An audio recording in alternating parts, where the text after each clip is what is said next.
Adani enterprises, sir हमने बात करी है, जो कॉल आपने बताया था वरुण जी, वैसे अदानी ग्रुप को लेकर ना अदानी एंटरप्राइजेस फोकस में आज रहेगा, क्योंकि इन्होंने अमेरिका की एक कंपनी है जबील इनकॉर्पोरेट के नाम से, जिसके साथ एक स्ट्रेटेजिक पार्टनरशिप की है। भारत में AI data centre infrastructure manufacturing platform बनाने के लिए ये जो स्ट्रेटेजिक पार्टनरशिप है वो की गई है।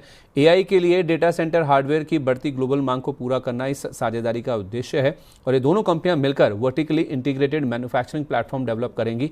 इस करार के तहत दोनों की ओर से ये बातचीत बोली गई है। सर, अब ये एआई बिजनेस में या फिर एआई सेगमेंट में अदानी ग्रुप की एंट्री होने जा रही है, इस तरह से जो करार किया गया है उसको आप इस तरह से समझ लीजिए, जो ग्लोबल एआई अपॉर्चुनिटी है उसको इनकैश करने के लिए ये अदानी ग्रुप की ओर से पहला कदम है। जाहिर सी बात है, जो फ्लैगशिप कंपनी है अदानी एंटरप्राइजेस, उसी पे इसका इम्पैक्ट देखने को मिलेगा। सर, आपने कॉल की बात तो कर दी, ओवरऑल ये जो न्यूज़ फ्लो है ये अदानी ग्रुप के हिसाब से अदानी एंटरप्राइजेस के लिए आप कैसे देखते हैं वरुण जी? जी देखिए संजय जी, फंडामेंटली तो काफ़ी न्यूज़ अच्छी है, बट यहाँ पर आप देखेंगे कोई भी नई डेवलपमेंट आती है तो वो टाइम लेती है, और जो टाइम लेती है वहाँ पर आपको देखिए इमीडिएट कोई प्राइस एक्शन या कोई करेक्शन नहीं मिलता। बट यहाँ पर आप देखेंगे तो अदानी एंटरप्राइज में एक वन वे रैली करीबन हमने देखी थी 1750 के, और जो यूएस की तरफ से जो उनके केसेस थे वहाँ से भी काफ़ी पॉजिटिव खबरें आई थी, और काफ़ी सारी चीज़ें यहाँ पर प्राइज इन हो चुकी है। और साथ ही में पूरा अदानी पैक आप देखेंगे तो अच्छे गेंस के साथ, यहाँ पर जब मार्केट नीचे था तब अदानी गेंस ने काफ़ी अच्छे गेंस यहाँ पर करके दिए। अब आप देखेंगे तो कोई भी चार्ट पर मैं देख रहा हूँ तो सारे जो चार्ट्स है एक अच्छे गेंस के बाद एक कंसोलिडेशन फेज में है, तो यहाँ पर इमीडिएट कोई अपसाइड नहीं दिख रही है। और जैसे अदानी एंटर एनर्जी सॉल्यूशन हमें अच्छा लग रहा था करीबन 1250 के जोन में, वो भी यहाँ पर आप देखें 1600 के अराउंड है, अब एक कंसोलिडेशन जोन में। अगर यहाँ पर कुछ स्टेबल होता है या 1450 या 1400 के जोन में आता है तब अदानी एनर्जी सॉल्यूशन में आप बाय कर सकते हैं। अदानी पोर्ट्स में भी हमारा वही रुझान है। अदानी पोर्ट्स हम करीबन 1250 1300 के जोन से खरीदारी की सलाह दे रहे थे, अब करीबन 1800 1850 के जोन में चल रहा है। यहाँ पर छोटा सा हल्का सा प्रॉफिट बुक कर सकते हैं या वेट एंड वॉच कर सकते हैं। करीबन 1650 1600 का एक जोन है, वहाँ पर एक अच्छी रिस्क रिवॉर्ड है, बेटर वैल्यू है। और अदानी पावर पर भी हमारी करीबन 124 से लेकर 140 के बीच में खरीदारी की सलाह रही थी। 250 के लेवल्स बने हैं। अब यहाँ पर आप देखेंगे करेक्शन चल रहा है करीबन 190 195 के जोन में, अगर अदानी पावर भी आता है तो यहाँ पर आप ऐड कर सकते हैं अपने पोर्टफोलियो में। हाल फिलहाल एक वेट एंड वॉच की सलाह रहेगी, और नई फ्रेश खरीदारी के लिए थोड़ा अवॉइड करेंगे। तो 3 स्टॉक्स आपके पसंदीदा हो गए इस स्पेस से, अदानी एनर्जी, अदानी पोर्ट्स और अदानी पावर, तीनों को डिप्स में जी नीचे में लेना है आप कह रहे हैं?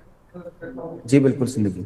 राजेश जी, आपका पसंदीदा शेयर अदानी ग्रुप में, और एक खबर को आप कैसे देख रहे हैं, जो एआई पूरा स्पेस है या फिर जो एआई की अपॉर्चुनिटी है, ग्लोबल अपॉर्चुनिटी है, उसको इनकैश करने के लिए अदानी की ओर से ही पहला कदम है एआई डेटा सेंटर की तरफ, आप इसे कैसे देखते हैं, और इस पूरे स्पेस में आपका पसंदीदा शेयर?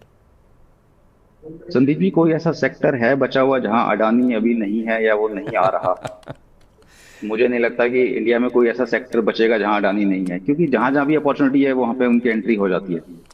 लेकिन जिस तरह हम देख रहे हैं कि जो रैली अडानी एंटरप्राइज ने दिखाई है ना, अब वो मुझे लग रहा है स्टॉक थोड़ा स्ट्रेच हो चुका है, थकता हुआ दिख रहा है। अगर ये 2850 के नीचे सस्टेन कर गया तो शायद एक प्रॉफिट बुकिंग आ जाएगी। वो ये नहीं कहता कि सिर्फ इसी में आएगी, हो सकता है वो मार्केट के साथ आ जाए, क्योंकि जब मैं मार्केट पे व्यू दे रहा था तो इंटरनेट की वजह से वो नहीं दे पाया। तो मैं एक लाइन ऐड कर देता हूँ कि मुझे नहीं लग रहा कि बाजार अभी एक ब्रेकआउट लेगा। अभी कुछ दिन बाजार को रेंज में रहना चाहिए, और 17 तारीख यानी कल के बाद से बाजार में कुछ नेगेटिविटी भी देखने को मिल सकती है मुझे। और मैं ये चाहूंगा कि अगर जितना जल्दी बाजार में ब्रेकआउट आएगा, 24,150 के ऊपर अगर बाजार निकला तो शायद वो फेक एक रैली हो, फेक ब्रेकआउट हो, मार्केट नीचे गिर जाए।